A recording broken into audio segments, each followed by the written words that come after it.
I got so much motherfucking design on right now. Break it down, bring it back, make it clap. I got 3 old thoughts, new block, wear that thing. Bitches on my line, and you Bismillahirrahmanirrahim. Assalamualaikum warahmatullahi wabarakatuh. Halo semuanya. Perkenalkan, nama saya Deswita Putri Ayu dengan NIM 240410601013. Saya dari PGMI 4. Di sini saya akan memaparkan materi 8 sampai 12 untuk memenuhi tugas mata kuliah PKN MI atau SD dengan dosen pengampu Bapak Agra Dwi Saputra MPD. Selamat menyaksikan. Baiklah, di sini saya akan memaparkan materi kelompok 8, yaitu temanya identitas kepada keluarga dan teman, budaya, suku, bahasa, agama di rumah maupun sekolah dan masyarakat. Identitas adalah ciri khas yang membedakan seseorang atau kelompok dari yang lain, termasuk suku, budaya, bahasa, dan agama yang membentuk rasa diri di lingkungan keluarga, sekolah, dan masyarakat. Yang pertama itu ada pengertian identitas. Identitas seperti kartu nama yang menunjukkan siapa kita, dari mana kita berasal, dan apa yang kita yakini. Ini mencakup budaya, suku, bahasa, dan agama. Misalnya, seorang anak bilang, saya orang Jawa, beragama Islam, berbicara dengan bahasa Jawa halus, dan suka makan gudeg sebagai budaya keluarga. Yang kedua itu ada identitas di keluarga. Di rumah, identitas muncul dari warisan orang tua seperti suku dan bahasa yang dipakai sehari-hari. Keluarga mengajarkan budaya dan agama melalui kebiasaan sehari-hari. Contohnya, anak dari keluarga Minang belajar bahasa Minang, makan rendang sebagai budaya, dan sholat berjamaah sebagai identitas Islam di rumah. Yang ketiga itu ada identitas sekolah. Di sekolah, identitas tercermin dari teman dan kegiatan bersama seperti upacara bendera yang menyatukan suku yang berbeda. Siswa belajar menghargai bahasa Indonesia sebagai bahasa persatuan sambil berbagi budaya daerah. Misalnya di sekolah SD Palembang, anak Komering memperkenalkan tarian daerah seperti saat pentas seni sambil tetap beragama Buddha seperti keluarganya, menciptakan rasa bangga di antara teman-temannya. Yang keempat itu ada identitas masyarakat. Di masyarakat, identitas terlihat dalam cara gotong royong atau festival. Di suku, bahasa, dan agama bercampur. Ini membentuk rasa kebersamaan nasional. Misalnya di kampung Palembang, warga dari suku Melayu, Cina, Arab rayakan Idul Fitri bersama, pakai bahasa Indonesia campur Melayu sambil jaga tradisi budaya masing-masing. Yang kedua itu materi dari kelompok 9, yaitu tentang sikap menghormati, menjaga, dan melestarikan keberagaman budaya dalam bingkai Bhinneka Tunggal Ika. Bhinneka Tunggal Ika adalah semboyan bangsa Indonesia yang berarti berbeda-beda tetap satu jua, yang mengajarkan sikap menghormati, menjaga, dan melestarikan keberagaman budaya agar tetap bersatu. Yang pertama, pengertian Bhinneka Tunggal Ika. Bhinneka Tunggal Ika seperti payung besar yang melindungi semua perbedaan suku, agama, bahasa, dan budaya di Indonesia menjadi satu keluarga besar. Semboyan ini berasal dari kitab Sutasomo karya Mpu Tantular pada abad ke-14 dan terukir di Garuda Pancasila sebagai lambang negara. Contohnya di upacara bendera. Sekolah, semua siswa dari berbagai suku berdiri tegak, bernyanyi Indonesia Raya meski di rumahnya punya tradisi yang berbeda-beda. Yang kedua itu sikap menghormati keberagaman. Menghormati berarti tidak mengejek atau merendahkan budaya orang lain, tetapi mendengarkan dan belajar darinya. Sikap ini menjaga harmoni di tengah perbedaan. Contohnya saat teman Batak membawa makanan arsik ke sekolah, siswa Jawa bilang enak sekali. Boleh dong ajarin resepnya, bukan menolak karena berbeda dari gudegnya sendiri. Yang ketiga itu ada menjaga keberagaman budaya. Menjaga berarti melindungi tradisi supaya tidak hilang akibat pengaruh luar sambil hidup berdampingan damai. Ini dilakukan dengan toleransi sehari-hari. Contohnya di Kampung Palembang, warga Melayu dan Cina gotong royong membersihkan sungai saat banjir sambil saling sapa dalam bahasa Indonesia tanpa memaksakan adat masing-masing.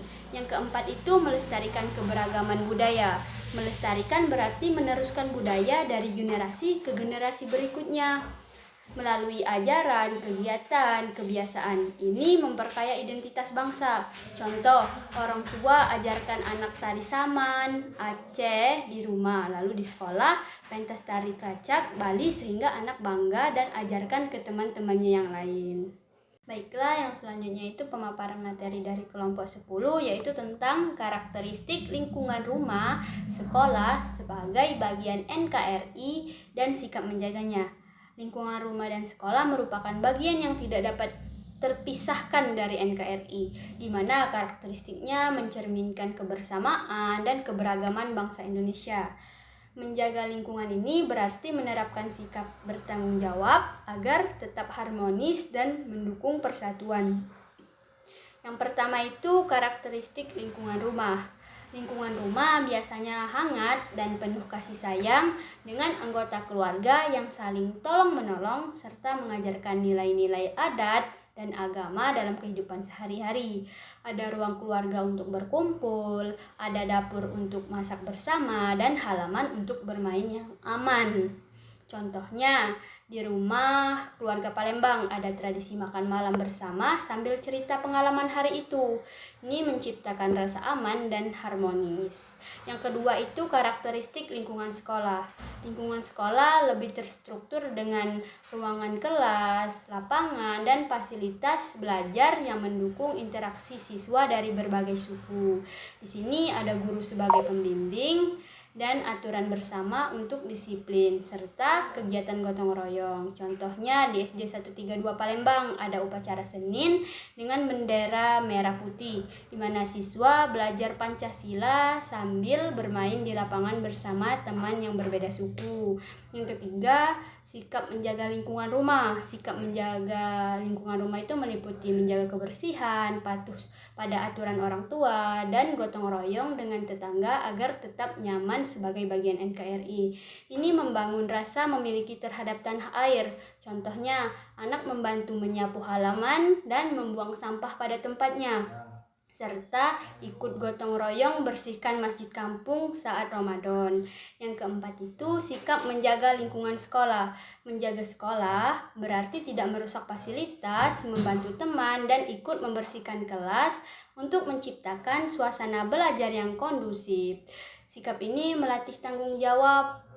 Contohnya, siswa antri rapi saat belanja kantin, gotong royong sapu halaman setelah hujan, dan laporkan jika ada bangku rusak agar segera diperbaiki. Baiklah, selanjutnya saya akan memaparkan materi dari kelompok 11, yaitu tentang lingkungan tempat tinggal, RT, RW, desa atau kelurahan, kecamatan, sebagai bagian NKRI dan pentingnya kerjasama dalam keberagaman. Lingkungan tempat tinggal seperti RW, RT, desa atau kelurahan, dan kecamatan jadi bagian kecil dari NKRI yang besar.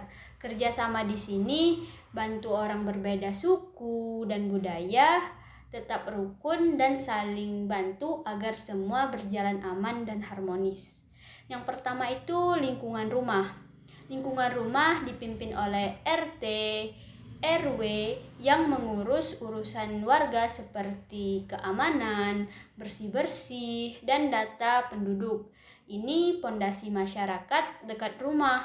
Contohnya di RT 5, RW 3 Palembang, Budi tinggal dekat tetangga Melayu yang jual pempek dan tetangga Cina yang punya toko sembako. Ketua RT catat semua nama warga di RT tersebut. Yang kedua, lingkungan sekolah. Sekolah adalah wilayah RT atau RW, bagian desa atau kelurahan, dan kecamatan sebagai bagian dari NKRI. Anak belajar Pancasila di sini untuk saling menghormati perbedaan. Contohnya, SD 132 Palembang di Kelurahan 1 Ilir, Kecamatan Bukit Kecil, Rina dari RT 02 RW 03 jalan kaki 5 menit ke sekolah. Guru ajar semua anak hormati bendera merah putih setiap Senin. Yang ketiga itu ada sikap menjaga lingkungan rumah. Berarti setiap orang bertanggung jawab pribadi untuk menjaga kebersihan dan rukun dengan tetangga, beda agama atau suku. Ini menunjukkan kerjasama sederhana dalam keberagaman agar RT atau RW tersebut aman dan nyaman sebagai bagian NKRI. Contohnya saat banjir datang ke RT 05 RW 03 Palembang. Lihat tetangga Batak kesulitan angkat meja dari rumahnya di ujung RT. Langsung sambil bawah ember isi pasir lalu bantu tutup pintu rumah tetangga supaya air tidak masuk lebih dalam. Setelah itu buang sampah pada tempatnya agar jalan tadi tetap bersih untuk semua. Yang keempat itu ada sikap menjaga lingkungan sekolah. Sikap menjaga lingkungan sekolah berarti menjaga kebersihan kelas dan menghormati teman dari suku lain agar sekolah aman. Kerjasama ini memperkuat persatuan NKRI. Contohnya, Rina sapu halaman sekolah setelah pulang sekolah. Lalu ajak teman yang berbeda suku bantu tanam pohon di area RW sekolah. Baiklah, materi selanjutnya itu dari kelompok 12 dengan tema struktur wilayah yang lebih luas, kabupaten atau kota, provinsi sebagai bagian NKRI, perilaku gotong royong untuk menjaga persatuan dipahami sebagai wujud bela negara. Struktur wilayah lebih luas seperti kabupaten atau kota dan provinsi membentuk lapisan penting dari NKRI yang menyatukan semua daerah kecil menjadi satu negara besar. Gotong royong di tingkat ini jadi cara sederhana anak untuk menunjukkan bela negara dengan saling bantu warga beda latar belakang agar persatuan tetap kuat. Yang pertama itu ada struktur wilayah lebih luas sebagai NKRI. Kabupaten atau kota adalah wilayah sedang yang dipimpin bupati di kabupaten atau wali kota di kota. Dibantu wakilnya dan DPRD setempat yang buat aturan daerah sebagai pajak pasar atau perbaikan jalan. Mereka urus sekolah negeri, rumah sakit umum, dan pasar tradisional agar warga tetap sejahtera. Provinsi lebih besar lagi, dipimpin gubernur dan wakil gubernur dengan DPRD provinsi yang kelola sungai besar, bandara, jalan tol antar kabupaten, semua ini bagian NKRI karena lapor ke pemerintah pusat di Jakarta. Ikut aturan Pancasila dan Undang-Undang 1945. Contohnya di Sumatera Selatan, Kota Palembang sebagai ibu kota provinsi dipimpin wali kota yang urus jembatan Ampera dan Sungai Musi agar bersih. Sementara Provinsi Sumsel kelola bendungan dan irigasi sawah di sekitar Palembang hingga ke daerah pedalaman seperti Ogan Komering Ilir. Anak SD seperti Rina tinggal di Kecamatan Bukit Kecil Palembang, masuk Kota Palembang, Provinsi Sumatera Selatan, sehingga ia rasakan manfaat seperti sekolah gratis dan pesta rakyat saat HUT RI. Yang kedua itu perilaku gotong royong, menjaga persatuan atau bela negara. Gotong royong di wilayah luas seperti warga dari suku Jawa, Melayu, Batak, atau Cina saling bantu tanpa pamrih untuk jaga fasilitas umum, cegah konflik, dan rayakan hari besar nasional yang jadi wujud bela negara karena perkuat rasa satu bangsa. Perilaku ini mulai dari hal kecil seperti ikut bersih-bersih, tapi dampaknya besar untuk seluruh daerah. Contoh nyatanya di Palembang itu saat musim kemarau panjang, bikin sungai Musi kering dan sampah menumpuk. Wali kota umumkan gotong royong provinsi wide. Warga Melayu dari RT dekat 16 Ilir bawa perahu kecil angkut sampah plastik. Tetangga Cina dari Pasar 16 bawa jaring ikan untuk saring daun kering. Sementara anak SD seperti Rina dari SD 132 bawa ember kecil angkat lumpur dari pinggir sungai. Dan keluarga Batak bawa tongkat bambu tusuk sampah besar. Semua kerjakan pada Sabtu pagi dari jam 8 sampai jam 11.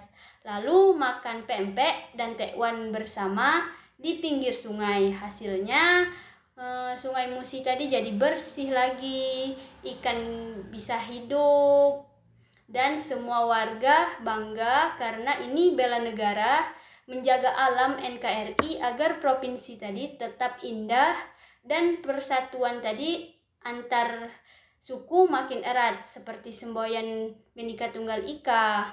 Anak belajar bahwa gotong royong bukan paksaan, tapi senang karena dapat hadiah es teh dari gubernur setelah selesai. Mungkin cukup sekian pemaparan materi dari saya. Kurang dan lebihnya saya mohon maaf. Kepada Allah saya mohon ampun. Saya akhiri. Wabillahi taufiq wal hidayah. Wassalamualaikum warahmatullahi wabarakatuh.